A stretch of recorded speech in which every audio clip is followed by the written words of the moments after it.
முரளி பயங்கர கோவமாக இருக்கார். அப்படியே டென்ஷனாக யோசிச்சுட்ருக்காரு. எதுக்காக இவங்க என்ன வந்து மச்சான் மச்சான்னு கூப்பிடுறாங்க, ஒன்றுமே புரியலையே, என்னை போட்டு அப்படியே கடுப்பேற்றிட்டுருக்காளே அப்படின்னு சொல்லிட்டு அப்படியே ஒரு மாதிரி டென்ஷனாக அப்படியே யோசிச்சுட்ருக்காரு. சரி, இதுக்கு யார் காரணமாக இருக்கும்? கண்டிப்பாக அந்த அபிராகம் ரெண்டு பேருமே சேர்ந்து பிளான் போட்டு என்னை மாட்ட விடணும்னு சொல்லிட்டு தான் இவங்களை இங்கே கூட்டிகிட்டு வந்திருக்காங்க அப்படின்னு சொல்லிட்டு அப்படியே முரளி யோசிக்கிறாரு. சரி, இதுக்கும் மேலே நம்ம உண்மையை மறைக்க வேணாம், உண்மையை நம்ம சொல்லிடலாம் அப்படின்னு சொல்லிட்டு யோசிக்கிறாரு. போயிட்டு அபியை கூப்பிடுறாரு. எதுக்காக என்ன கூப்பிடுறீங்க அப்படின்னு சொல்லிட்டு அபி கேட்குறாங்க. பின்னாடியே ராகவும் வராரு. ரெண்டு பேருமே வரும்போது அனு ஆகாஷ் பார்க்குறாங்க, அவங்களும் வராங்க. எல்லாருமே சேர்ந்து முரளிக்கிட்ட வராங்க. வந்த உடனே வாங்க போகலாம், உங்ககிட்ட பேசணும் அப்படின்னு கார்டனுக்கு கூப்பிட்டு போகிறாரு. கூப்பிட்டு போனோடனே எல்லாரும் யோசிக்கிறாங்க, இவங்க என்ன சொல்ல போகிறான் அப்படின்னு சொல்லிட்டு எல்லாருமே பார்த்துட்ருக்காங்க. என்ன உங்ககிட்ட பேசுகிறதுக்கு எதுக்கு கூட்டிகிட்டு வந்தோன்னு சொல்லிட்டு யோசிச்சுட்ருக்கீங்களா? நல்லா தெரிஞ்சுக்கங்க, எனக்கு எல்லா உண்மையும் தெரியும். நீங்கள் தானே அந்த சந்திராவை இங்கே கூட்டிகிட்டு வந்திருக்கீங்க, என்னை மச்சான் மச்சான்னு சொல்ல வச்சுருக்கீங்க.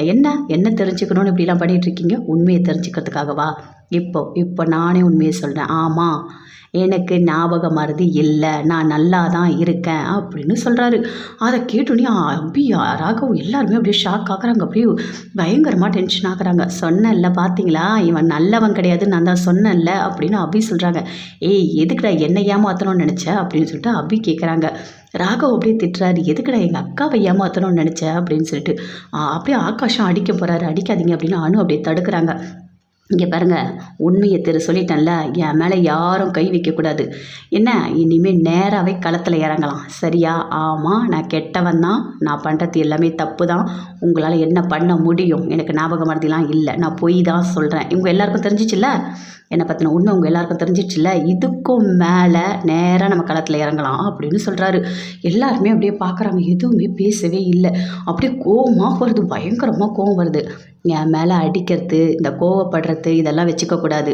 நான் தான் உண்மையை ஒத்துக்கிட்டேன்ல, அதுக்கு தானே நீங்கள் இவ்வளோ போராடினீங்க. அந்த சந்திராவை கூட்டிகிட்டு வந்து மச்சான் மச்சான்னு சொல்ல வச்சிங்க. இப்போ நான் தான் என் வாயால் உண்மையை சொல்லிட்டேன்ல, இனிமேல் நம்ம பார்த்துக்கலாம் எல்லாமே அப்படின்னு முரளி சொல்கிறாரு. டேய், நீலாம் நல்லாவே இருக்க மாட்டடா அப்படின்னு அபி சொல்கிறாங்க. அதெல்லாம் பார்த்துக்கலாம், உங்களால் முடிஞ்சதை நீங்கள் செய்யுங்க, என்னால் முடிஞ்சதை நான் செய்கிறேன் அப்படின்னு சொல்லிட்டு அங்கேருந்து போகிறாரு. பார்த்தீங்களா எவ்வளோ திமுறாக அவன் பேசிட்டு போகிறான்னு, அதுவும் உண்மையை ஒத்துக்கிட்டு போகிறான், நம்மக்கிட்டேயே சொல்கிறான். ஆமாம், எனக்கு ஞாபகம் மறதி இல்லைன்னு சொல்லிட்டு இவ்வளோ நாள் எப்படி ஏமாத்திருக்கான் பாருங்க அப்படின்னு அபி சொல்கிறாங்க. இவனுக்கு இருக்குது, இவன் நேராகவே களத்தில் இறங்க சொல்லிட்டான்ல, இவனை வச்சு செஞ்சிடலாம் அப்படின்னு சொல்லிட்டு அப்படியே கோவப்படுறாரு ஆகாஷ். இங்கே பாரு ஆகாஷ், கோவப்படாத, அவன் திமுறை அவன் காமிச்சிட்டான்.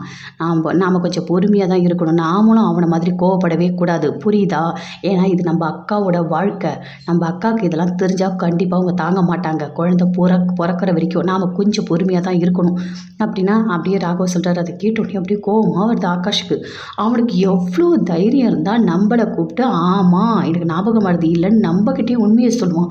அவனுக்கு எவ்வளோ தைரியம் இருக்கணும் அப்படின்னு ஆகாஷ் சொல்கிறார். அதை கேட்டோடனே அனு எல்லாருமே சொல்கிறாங்க, அவன் திமிர் பிடிச்சவன், அவன் இனிமேல் எல்லாத்தையும் நேராக பார்க்கலான்னு சொல்லிட்டு தான் நம்மக்கிட்ட உண்மையை ஒத்துக்கிட்டான் அப்படின்னு சொல்கிறாங்க. அப்படியே கோபமாக வருது அபிக்கு. கண்டிப்பாக இவன் நல்லாவே இருக்க மாட்டான், அவன் நாசமாக போயிடுவான் அப்படின்னு சொல்லிட்டு. இங்கே பாரு அபி, கொஞ்சம் பொறுமையாக இரு, எதுவாக இருந்தாலும் பார்த்துக்கலாம். ஆனால் பாட்டிக்கு அஞ்சலி அக்காவுக்கு யாருக்குமே இந்த உண்மை தெரியக்கூடாது, புரியுதா அப்படின்னு சொல்லிட்டு ராகவ் அபிக்கிட்ட சொல்கிறாரு.